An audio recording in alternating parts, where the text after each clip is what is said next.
আসসালামু আলাইকুম। হ্যালো শিক্ষার্থীরা, তোমরা সবাই কেমন আছো? এরপর আলোচনা করব ক্লাস 3 ইংলিশ বই পেজ নাম্বার 103। 103তে এখানে আছে দেখো ইউনিট 7। ইউনিট মানে অধ্যায়, 7 মানে 7, অধ্যায় 7। এখানে আছে দেখো লেসন 2, লেসন মানে পার্ট 2 মানে 2, পার্ট 2। এখানে আছে দেখো লেটস প্র্যাকটিস, চলো অনুশীলন করি বা চর্চা করি। এখানে আছে দেখো 1 নম্বরে rearrange the letters to make words.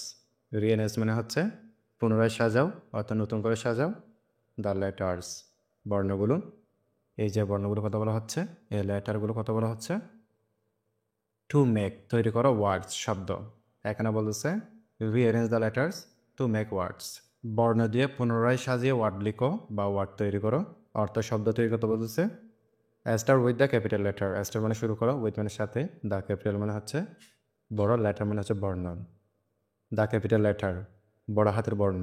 এখানে বলতেছে start with the capital letter, বড় হাতের বর্ণ দিয়ে শুরু করো, অর্থাৎ বড় হাতের অক্ষর দিয়ে শুরু করতে বলতেছে। এখানে আমরা কতগুলো এলোমেলো বর্ণ দেখতে পাচ্ছি, লেটার দেখতে পাচ্ছি। আমরা এগুলো সাজাবো। আমরা এগুলো সাজালে পাচ্ছি এখানে প্ল্যান্ট, PLANT, প্ল্যান্ট। প্ল্যান্ট একটা উদ্ভিদ বা চারা গাছ। এরপর এখানে কতগুলো এলোমেলো বর্ণ আছে দেখো, আমরা সাজালে পাচ্ছি RAIN, রেইন। রেইন অর্থ বৃষ্টি।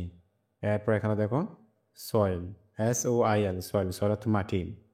এরপর এখানে আছে দেখো ক্রপ, CROP, ক্রপ। ক্রপ হতে শস্য।